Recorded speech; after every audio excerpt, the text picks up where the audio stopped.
Dyslexia. Learning objectives. To understand the characteristics of dyslexia and how this affects learning.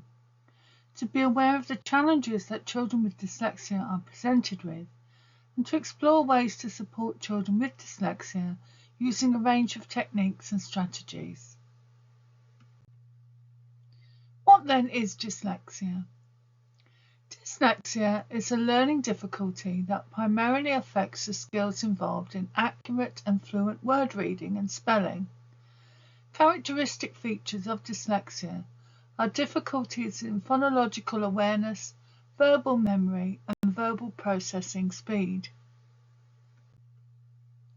Dyslexia occurs across a range of intellectual abilities.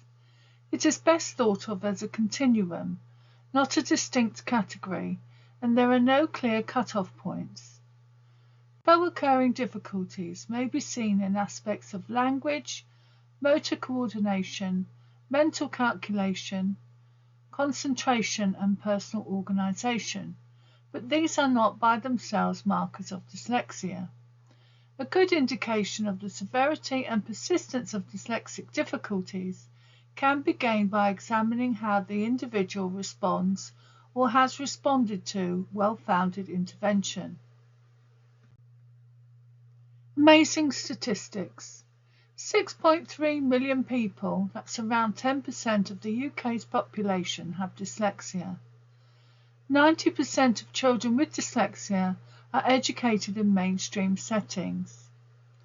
1 in 6 adults has the reading level of an 11-year-old. And people with dyslexia often have other conditions, including dyscalculia, difficulties with numbers, ADD, attention and deficit disorder, and ADHD, attention deficit hyperactivity disorder. How is dyslexia diagnosed? Assessment can involve examining skills in a variety of ways.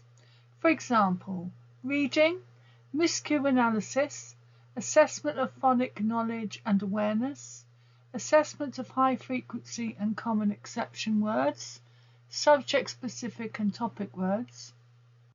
By writing, analysis of a pupil's spelling ability, their sentence structure, their punctuation, grammar, use of vocabulary and style of writing in a given genre, alphabetical knowledge and use of a dictionary. And through phonological awareness, the ability to match phonemes and graphemes, ability to hear phonemes, awareness of blending and segmenting. Miscue analysis. Miscue analysis is a very important part of identifying reading skills. The graphophonic, the relationship of letters to the sound system, syntactic, the syntax or grammar system, and semantic, the meaning system. Miscue analysis is interpreting the type of errors in writing that a child makes. First of all, let's review what is reading. Ultimately, we read to comprehend and understand. To do this, we need language skills and reading skills. Some students may well have accurate single-word reading skills and can also read text. However, their language skills may well affect their comprehension. Additionally, a student may have accurate reading skills, but their flow of reading and speed processing may be poor, and again this can impact upon comprehension. A student's accuracy when reading may be poor due to visual processing.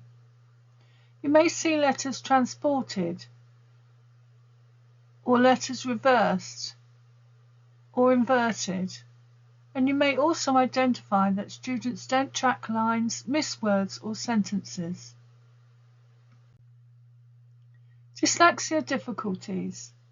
Reading, writing, spelling, punctuation, short-term memory, organisational skills, sequencing skills such as following instructions or directions, planning and prioritising, background noise, timekeeping, processing and retaining written instruction.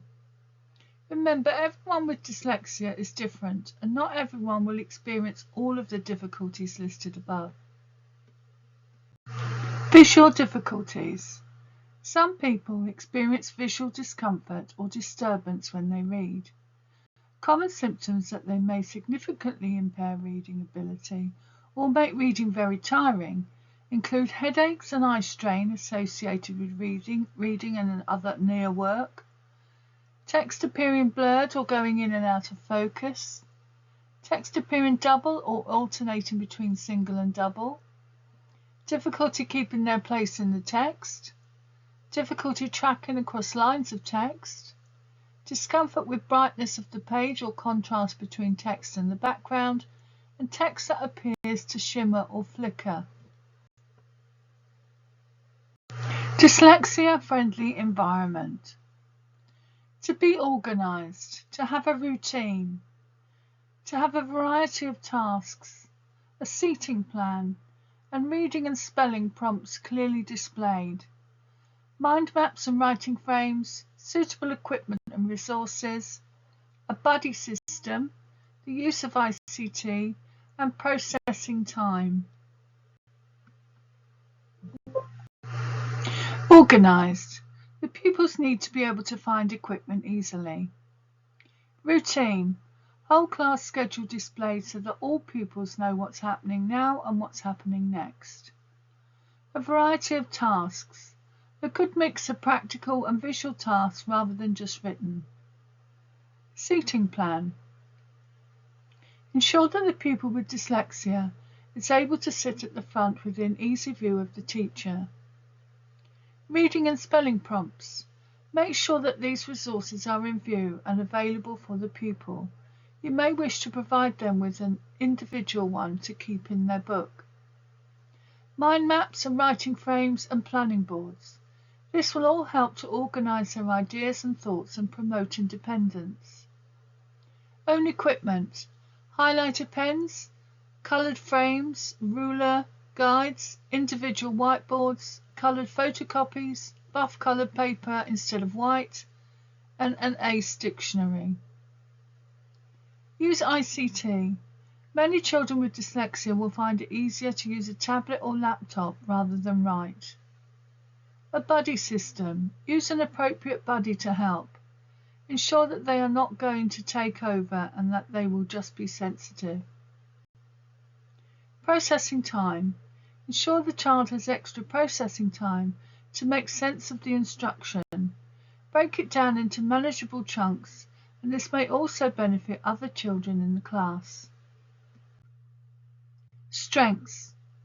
People with dyslexia often have many strengths, such as problem solving, connecting ideas, three-dimensional thinking, talking instead of writing, people skills, self-reflection, strong visual, creative and problem-solving skills, and holistic thinking, which means they can look at the bigger picture. Why 6 to 12-year-olds? These are the middle childhood years where learning changes. Children are mastering the ability to use organised, formal, logical mental processes, skills that children with ADHD will find more difficult. It makes it challenging for the child to focus on the process of learning and sustain information long enough to master new skills and move on to the next step. The same reasons as autism why girls go unnoticed.